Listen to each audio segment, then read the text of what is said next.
Good morning, folks. I hope we're all caught up on the special videos because we've got another one coming tonight, answering your questions and diving deeper into the catastrophe evidence at the two closest stars and trying to time the wave's arrival at our system.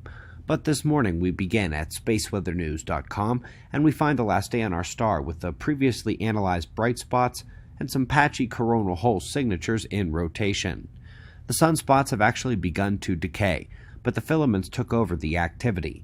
Right side filament might be hard to track, so let's go ahead and rewind the tape and put it right back where it was, so now you can watch how it releases at the northern reach and curls down along the coronal fields to be fed into the solar wind sparsely.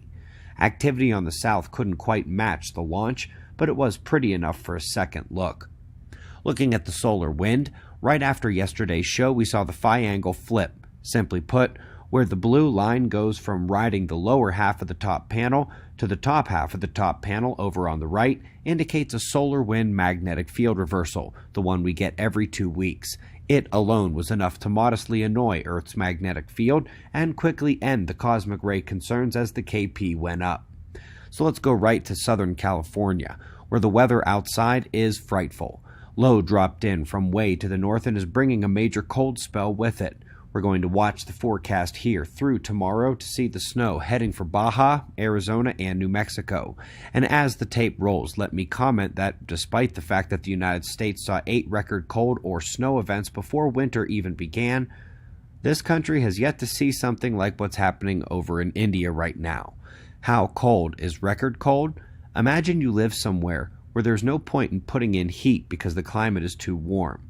Imagine if the whole city was like that, and it got so cold they had to set up shelters, not for the homeless, but for those with homes. I'm not saying they don't have homeless help, I'm just saying even people's homes weren't enough against the cold.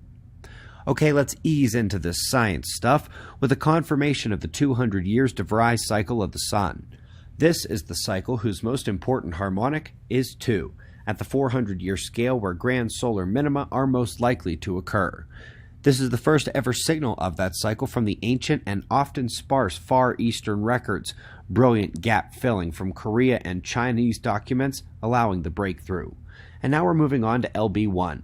You remember, that alleged 70 solar mass black hole that had so many people up in arms that we spread the dissenting articles out over 3 news days. Well, at least one of those dissenters is a little late to the table, but alas, the problems continue for the team that made that very, very big claim. It's just not possible to get that much mass in any small enough region in this part of the galaxy without major surrounding effects, which they do not see.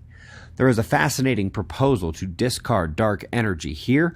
Not sure if it will catch on, but the idea is, get this, the universe is not endless, but rather it has walls. Not to say there is nothing beyond the walls, it's just not part of our verse. Very cool thinking there. But much cooler is that the dust studies keep coming and there's no plans on their stopping. From this one about direct dust production, not from a nova burst, but from the stellar wind itself, would be huge in getting mainstream to rethink dust at the circumstellar and interstellar scales, which is greatly needed, as professors subscribed to astronomy and astrophysics will read about in a month when it gets published, since the simplified framework they currently use to model dust, which either ignores distortions or uses a single decorrelation parameter, has biases that may be even greater than can be reconciled by the next planned generation of scopes and satellites. And speaking of dust, hello Pipe Nebula. This beast is sometimes visible in the night sky when it's clear, especially if you've got a new moon and it's not polluting the view. So, they were aiming to find and trace the magnetic fields in the core pipe, and hopefully you can see the dark void in the middle, but they noticed some peculiarities when trying to map different regions with different methods and filters, and so they went deeper into the middle and wound up with this. It is indeed an hourglass, Z-pinch shape, the interior region of the Taurus jet model. Bravo and brava to these folks. And to her, recognizing that not only does Africa have a ton to contribute to the paleomagnetic record, which has not been widely pursued, but she's giving us the roadmap.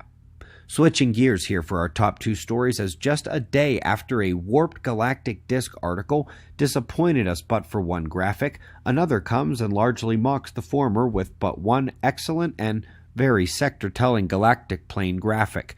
And now for those who really get that we are back to the magnetic reversal and solar and maybe even galactic shift discussion, this is what the aurora looks like, right? Gorgeous plasma interactions from the solar wind hitting the top of the sky, mostly nitrogen and oxygen, seen all the time.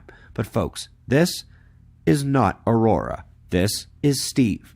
Steve is indeed coincident with space weather, but can be seen at much lower latitudes, and its purple tube with green streaks have been somewhat of a mystery, and that takes a new turn now as recent particle precipitation hypotheses are somewhat thwarted with one demonstration that it is actually a form of lower energy excitation. This means that it is not the direct solar wind integration and interaction, it is a secondary disturbance within the Earth system. So folks, when they say that Steve might have always been around and we just didn't pay attention or notice him enough, that's hogwash. Aurora watchers are diligent, and the flood of new videos and photos and studies is indeed indicative of their increased occurrence of late, which is obvious if you follow those photographers' blogs. With Earth's magnetic field changing so much, I wouldn't be surprised to see much more of them, and many more varieties we haven't yet seen. Who knows how disruptions and waves will propagate as the field evolves in its descent. Folks, we greatly appreciate your support, and we hope you come back this evening for part 2 on that evidence at the other stars. You had many questions. We already had some things we wanted to dive deeper into as well. I'll see you in a few hours for that one. We've got wind map forecasts and shots of our star to close, and of course we'll do this all again tomorrow, right here, but right now it's 4:20 a.m. in the new Valley of the Sun. Eyes open, no fear. Be safe, everyone.